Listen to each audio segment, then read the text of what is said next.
স্বামীর সুখে সংসার ভালোবাসা রেখে স্বামীর সোনা গয়না টাকা পয়সা সবকিছু নিয়ে পালিয়ে গেল বউ পরকীয়া প্রেমিকের সাথে। কি হচ্ছে আমাদের সমাজে এসব? আসসালামু আলাইকুম। আজকে আপনাদের সাথে একটি গল্প শেয়ার করতেছি, বাস্তবিক জীবনের গল্প। আপনাদের ভালো লাগবে, প্রথম থেকে শেষ পর্যন্ত শোনার আমন্ত্রণ রইল।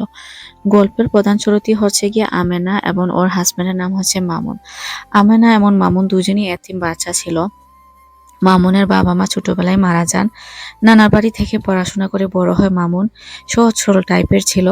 আর আমেনার বাবা মা ডিভোর্স হয়ে যায়। মার আরেক জায়গায় বিয়ে হয়ে যায়, যার কারণে ও নানা বাড়ি থেকে বড় হয়, অনেক কষ্ট বড় হয়েছে। মামুনের মামারা অনেক আদর করতো, কিন্তু মামি ওরা দেখতে পারতো না। ওকে দিয়ে কাজ করাতো, কাজের ছেলের মতো। অনেক কষ্টে বড় হয়েছে। পড়াশোনা করার পর একটা দোকান দিয়েছিল।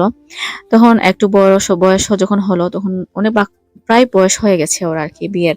তখন নানা বললো যে আমি তো বেশি দিন না মারা যাব, তোর নানিও ইতিমধ্যে মারা গিয়েছে, একটা বিয়ে কর। তখন একটা আত্মীয়র মাধ্যমে আমিনার বিয়ের প্রস্তাবটা আসে। আত্মীয় বললো যে দেখো, এরকম একটি মেয়ে আছে, অমুক গ্রামের, মেয়েটাও এরকম তোমার মতো, তোমরা দুজন সুখী হবে। তখন আসলে আমিনা অনেক সুন্দরী ছিল। মামা যখন দেখতে যায়, দেখে ওর ভালো লেগে যায়। যে কোনো পুরুষই আমিনাকে দেখে পছন্দ করবে, ওরকম সুন্দরীও। তখন মামুনেদের দুজনের বিয়ে হয়ে যায়, ফ্যামিলি মিলে ওদেরকে বিয়ে দেওয়া হয়। বিয়ের কিছুদিন পরে একটু কষ্ট করে ফাইন্যান্সিয়ালি, তারপর আস্তে আস্তে মামুন আম, বড় একটি গ্যারেজ খুলে দেয়, টাকা পয়সা জমিয়ে। ওর বিজনেসটা খুবই ভালোই যাচ্ছিল। তখন আর একা হ্যান্ডেল করতে পারছিল না। তখন মামুন ভাবলো যে একটা লোককে আমার নেওয়া প্রয়োজন, যাতে আমাকে হেল্প করে। তখন একটি ছেলে, ফরহাদ নাম, কম বয়সী একটি ছেলেকে ওর দোকানে রাখলো, যে ওর বাসা থেকে খাবার দাবার এনে দিবে, আর বাজারও করবে, আর বিজনেসটাকেও একটু হেল্প করবে। আর ওই ছেলেটাকে কিন্তু বাসা ভাড়া করে নিয়ে এসেছে ওর পাশের বাসায়।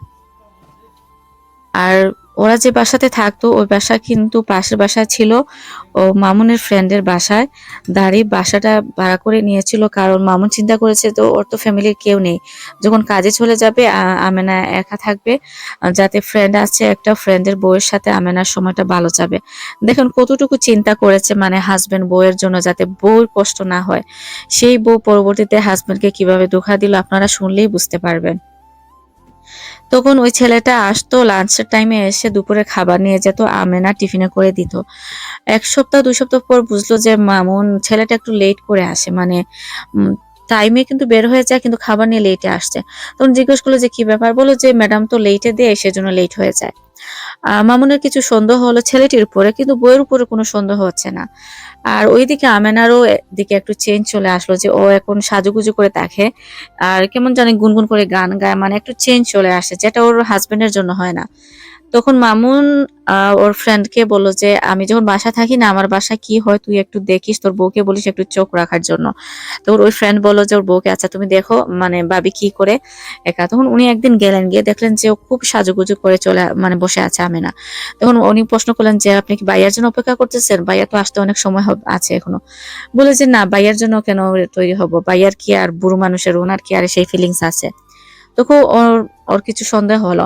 হাজবেন্ডকে গিয়ে বললো যে ভাবি তো এরকম আমাকে উত্তর দিল, আমার কিছু সন্দেহ হচ্ছে। তখন ওর ফ্রেন্ড বললো, যে মামুনের ফ্রেন্ড বললো যে আমারও প্রথম প্রথম একটু ডাউট হচ্ছিল যে কিছু একটা হচ্ছে এখানে, কিন্তু আমি এখনো মামুনকে বলতে পারবো না, কারণ আমি শিওর না। কারণ আমেনা এবং মামুনের বয়সের ডিফারেন্সটা খুবই বেশি, 20 বছরের ডিফারেন্স। মামুন একটু 20 বছরের বড়, আর আমেনা অনেক ছোট। তখন ও বলেছিল, যে বন্ধুটা বলেছে ওদের বয়সের সাথে মিল হবে না, মেয়েটা দেখবি তোর সাথে অ্যাডজাস্ট হবে না। মামুন বললো যে আরে না, গরিব গরিব মেয়ে, ওর সিচুয়েশন আমার সিচুয়েশন তো একই, আমার সাথে এরকম হবে না। তখন মামুন একদিন বাসায় এসে কাজের মেয়েকে গালাগালি করতে লাগলো, যে তোমরা এত লেটে কেন আমাকে লাঞ্চ দাও। ও প্রতিদিন আসে, বা আমার খুব কষ্ট হয়, আমার বুক লেগে যায়, খিদা লাগে, খেতে পারি না, আবার আমার দোকানেও একা থাকতে হয়। তখন কাজের মেয়ে বললো যে কি বলেন স্যার, আমি তো সময় মতো সবকিছু রেডি করে দেই, ও কেন লেটে যায়, ওকে জিজ্ঞেস করবেন। কাজের মেয়েটা কিন্তু সবকিছু জানে, কিন্তু বলতে পারবে না, ওর কাজ চলে যাবে। আমি না কিন্তু ওকে বলে রেখেছে, তুই যদি তোর বসকে কিছু বলিস, তোর কাজ থাকবে না। গরিব মানুষ কি আর করবে, টাকার জন্য কাজ করতেছে তো, আর কিছু বললো না। তো ওই ছেলেটাকে কোয়েশ্চেন করলো মামুন, যে কি ব্যাপার, বলো যে ম্যাডাম লেট করে দেয়, নানান ধরনের টালবাহানা বলো, যে ট্রাফিকে লেট হয়ে যায়, এটা এটা সেটা। তখন মামুনের সন্দেহ হলো। ওই একদিন পরে দিন করলো কি, বাসার গেটের দ্বারে লুকিয়ে দাঁড়িয়ে ছিল, আর ও নিতে আসলো খাবার। তখন আসলে মামা অবাক হয়ে গেল, দেখলো যে ওর বউ টিফিন নিয়ে বের হচ্ছে আর ছেলেটা গাড়িতে বসে আছে, আর ওর বউ গাড়িতে করে দুজনই চলে গেল। ওরা বাইরে গিয়ে এখন এক জায়গায় বসে গল্প করতেছে। হাতে নাতে মামুন ধরলো, ও বউকে টেনে বাড়িতে নিয়ে আসলো। আসার পর মানে দুজনই ঝগড়া করতেছে, কি ব্যাপার, তুমি কাজের ছেলের সাথে তোমার এই ব্যাপার, এটা কি অবস্থা। তখন আমেনা তো মানে কি বলবো, ও চিল্লা চেঁচামেচি শুরু করলো, যে বলে যে আমাকে ডিভোর্স দিয়ে দাও, আমি তোমার সাথে আর থাকতে পারবো না। মামুন বললো আমি তোমাকে ডিভোর্স দিতে পারবো না, বলে চলে গেল। পরের দিন করলো কি, আমেনা সবকিছু সোনাদানা গয়না সবকিছু নিয়ে ওই ছেলেটার সাথে পালিয়ে গেল, কাজের ছেলেটার সাথে। মামুন মানে কি শকড হয়ে গেল যে এই মেয়েটাকে আমি কি ভেবেছিলাম আর কি হয়ে গেল। 1 সপ্তাহ পর মেয়েটি সকালবেলা আসলো কান্না করে। দরজা খুললো, মামুন দেখলো যে মেয়েটা কান্না করতেছে। দরজা খুলে দেখলো যে উনি কান্না করতেছেন, বললো আমাকে মাফ করে দাও, তোমার সাথে আমি অন্যায় করেছি। ফরহাদ আমার কাছ থেকে সবকিছু নিয়ে পালিয়ে গিয়েছে, আমাকে একা রাস্তায় চলে গিয়েছে, প্লিজ তুমি আমাকে করে জায়গা দাও, আমি আর এমন করব না।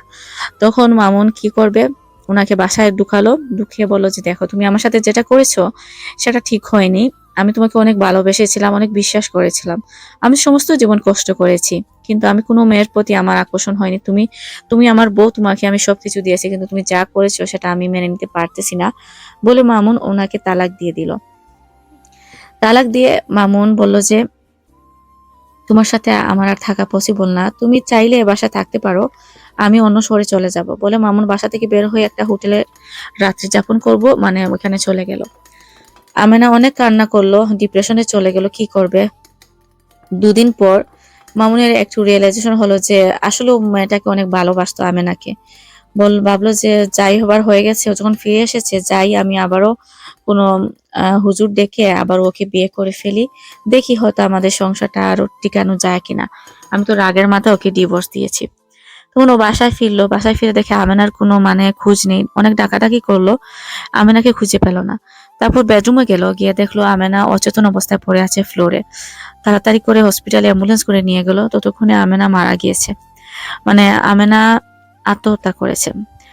আসলে প্রক্রিয়ার যে কারণে যে কতটা সংসার নষ্ট হয়ে যাচ্ছে আর কতটা মানুষের জীবন চলে যাচ্ছে, এত কম বয়সী একটি মেয়ে, সুন্দর একটি সংসার ছিল, একটা পরকীয়া প্রেমিকের পরে সবকিছু, সংসার তো গেলই, এখন দুনিয়া থেকে চলে গেল।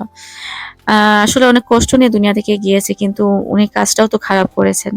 তো আপনাদের সবাইকে বলবো প্লিজ এসব থেকে শিক্ষা নেন আপনারা, এরকম পরীক্ষা প্রেম আর করবেন না। পরীক্ষা প্রেমে আসলে কোনো শান্তি নেই, বুঝছেন। যে স্বামীর ঘরে আছেন, সুখে থাকেন আর দুঃখে থাকেন, এক জায়গায় থাকেন আপনারা। আপনারা নিজের তো মানে দুনিয়া আখিরাত সবকিছু শেষ করে ফেলতেছেন।